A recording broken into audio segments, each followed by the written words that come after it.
Hey kids! Tonight we're going to be reading chapters 5 and 6 of the book Oliver Twist.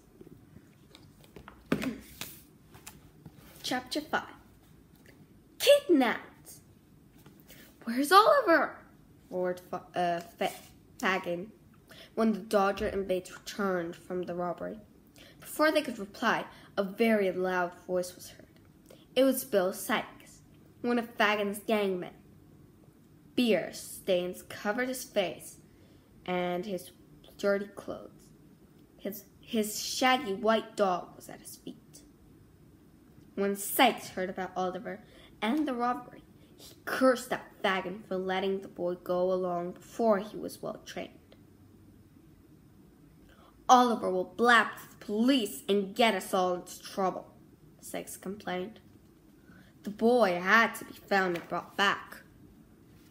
But no member of Fagin's gang wanted to go near the police station. At last they picked on a young woman, Nancy, who often did the gang's dirty work. They ordered her to dress neatly, like a woman going to the market.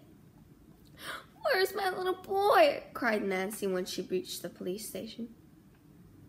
"There are no little boys here, ma'am," answered a police officer. "Where is he then?" she asked, and she began describing what Oliver looked like.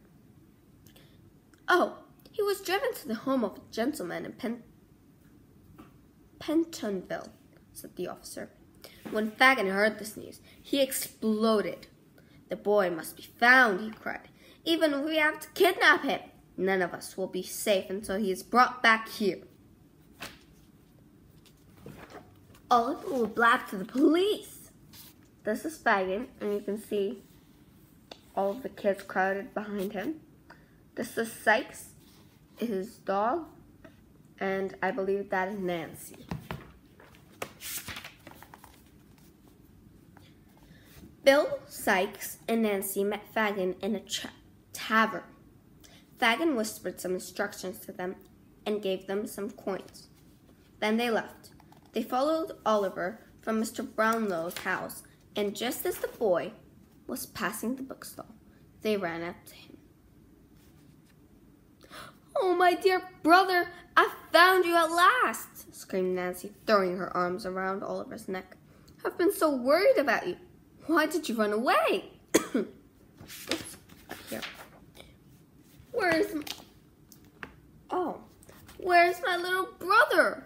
See, this is Nancy, and you can see her that she's talking to the police at the police station.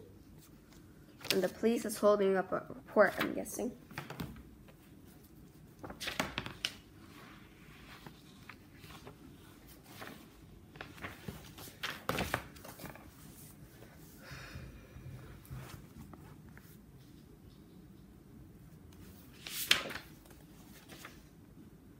Yeah.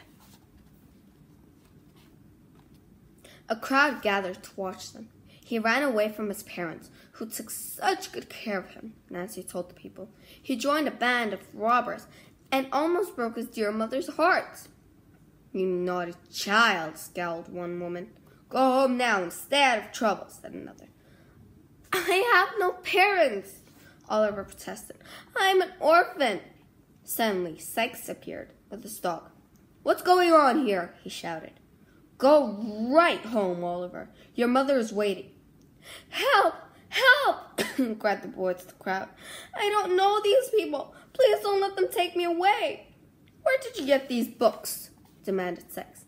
"I bet you stole them, you rascal." He grabbed the books from Oliver. Please don't let them take me away." Here we can see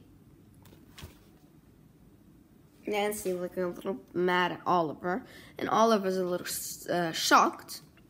Here we can see the crowd of people, that woman, man that scowled at him, and Sikes and his dog.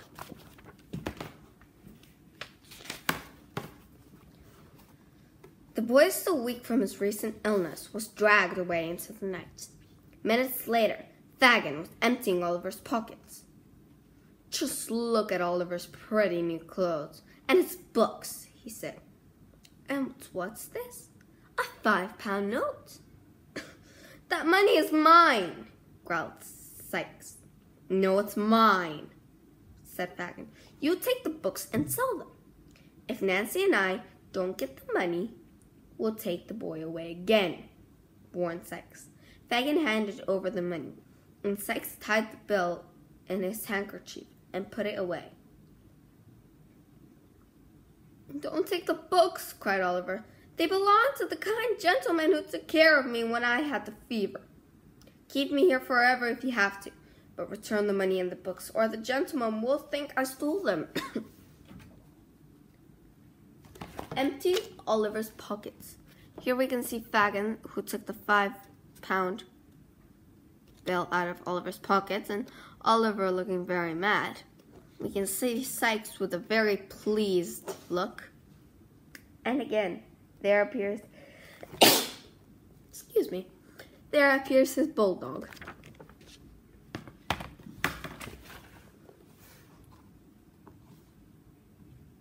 Shut up, Oliver, or I'll set the dog on you, said Sikes angrily. You won't set that dog against the child, screeched Nancy as she ran to put her arms around Oliver. You'll have to kill me first. Fagin turned to Oliver, an evil smile on his face. So you tried to get away from us? Tried to get us into trouble? We'll make sure you don't call the police again. With that, Fagin struck Oliver on the shoulders with a club, and was about to hit him again when Nancy moved between them. You've got the boy back. Now leave him alone, she cried. You made him a thief. Isn't that enough? I stole things for you when I was even younger than Oliver. Now I'm stuck here forever. What more do you want? Leave the boy alone. That's enough, Nancy, shouted Fagin, then turned to Bates. He ordered, Now, Charlie, take Oliver to bed, and be sure he doesn't wear those fancy new clothes again.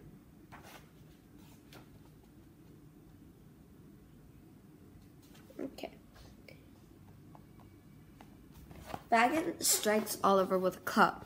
So you can see here, Fagin is about to hit Oliver, and you can see Nancy with a very worried look on her face. Chapter 6. Mr. Bumble brings bad news. Mr. Bumble had taken some time off from his position in the workhouse to go to London to take care of a legal problem.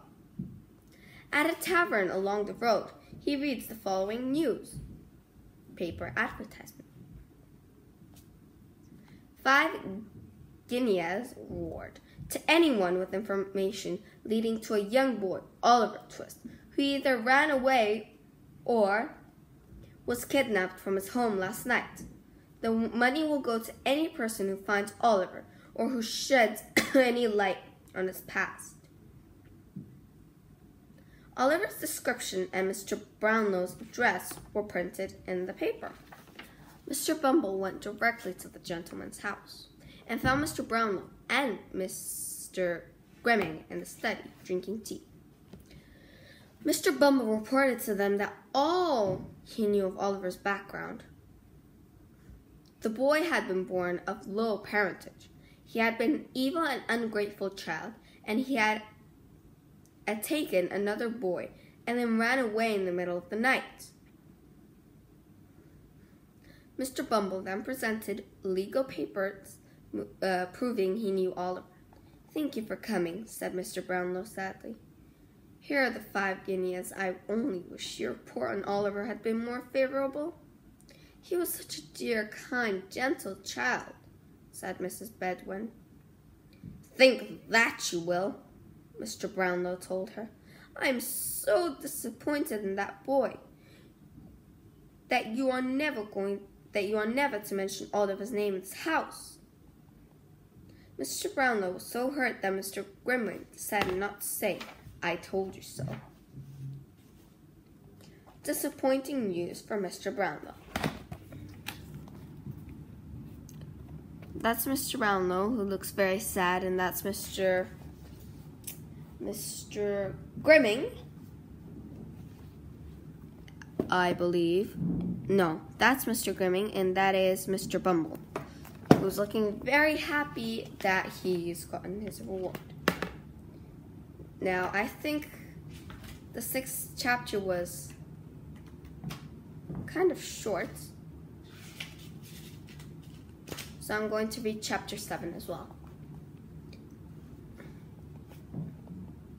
The house breaking. Don't try to run away again, Fagin warned Oliver the following day. Just remember, you would have died of hunger if the Dodger hadn't found you along the road. If you get into trouble with the police again, I won't be able to keep you out of jail. One night, shortly after Oliver's return, Fagin went to visit Sikes and Nancy. When can we do the robbery at Chertsey? Asked Fagin. It can't be done, said Sikes. None of the ladies' servants will go along with us. If we can't do it from the inside, how about from the outside? Asked Fagin, who had his heart set on the job. I'll give you something extra. Don't try to run away again, warned Fagin. So this is the photo of Fagin talking to Oliver about don't run away. And we can see Oliver crying. And we can kind of tell that it's night because outside the window it's dark and there's a flame open. And he looks like he's in his pajamas. Okay, it's a deal, replied Sikes. But I've checked out the house, and I'll need a person small enough to climb through a little window. Oliver's just the boy for you, said Fagin, grinning at Nancy. I have him well trained by now. He won't cause any more trouble. We'll do it in the night after tomorrow, then, said Sikes.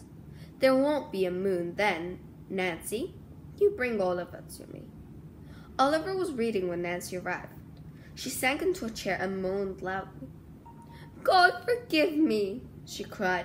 This wasn't my idea, but Bill Sikes wants you. Do whatever he tells you to do and keep your mouth shut. He's a mean man and will kill you to save himself. What does he want from me? Asked Oliver. For no good, replied the girl. Nancy comes to fetch Oliver. We can see her crying over here, and we can see Oliver reading the book.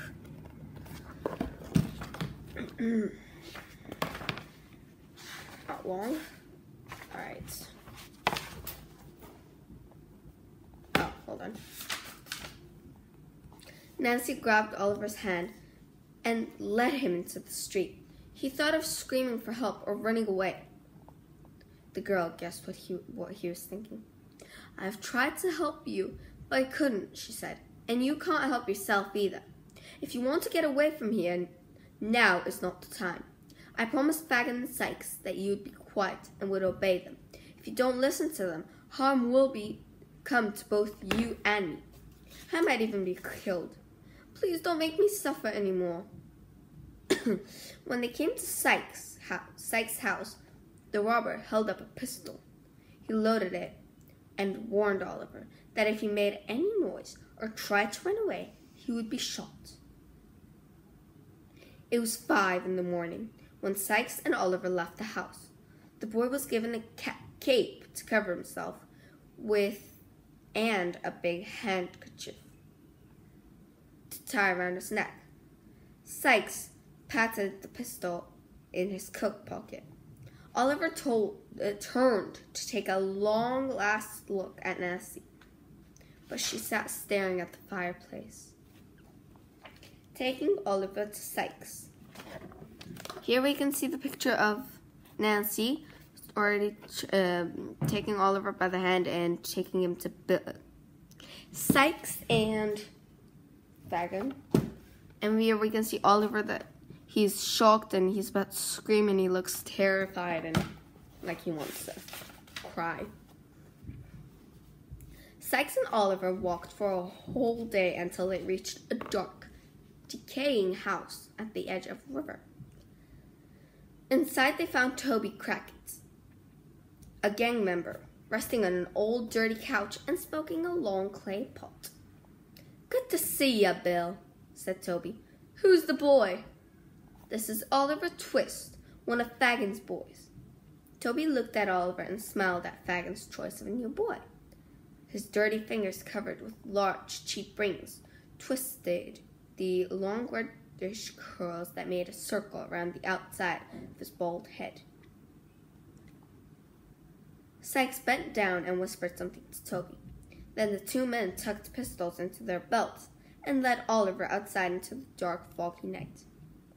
Oliver walked between the two men until they reached a house surrounded by a wall. Toby climbed up. Then Sykes handed Oliver up to him and followed himself. Suddenly, the boy understood that they were planning a house rape and a robbery, maybe even a murder.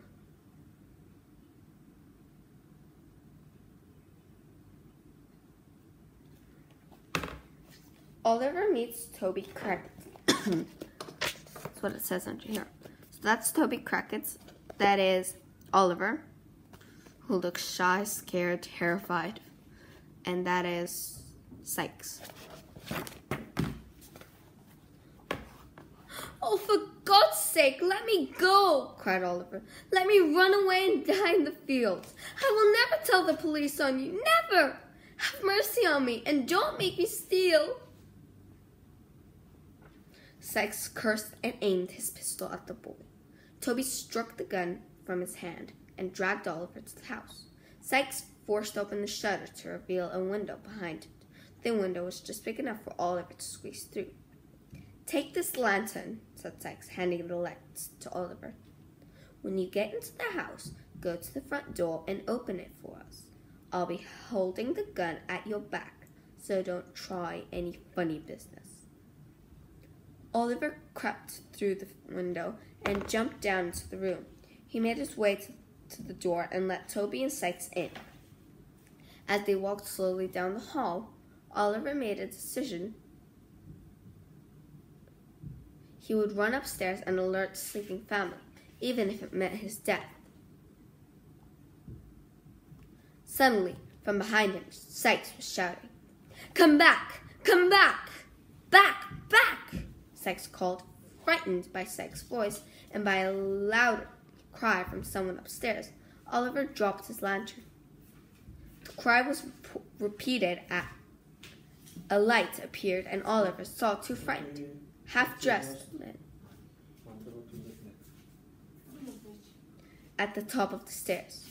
Suddenly, there was a flash and a loud noise. Oliver staggered back. Sykes fired his own pistol at the two men in the house, then dragged Oliver off the floor and through the door. The boy was bleeding badly. Oliver heard shouts and pistol shots and felt himself being carried over soft, wet ground. A cold, deadly feeling crept through the boy's heart. The noises grew dimmer. Then he saw and heard no more.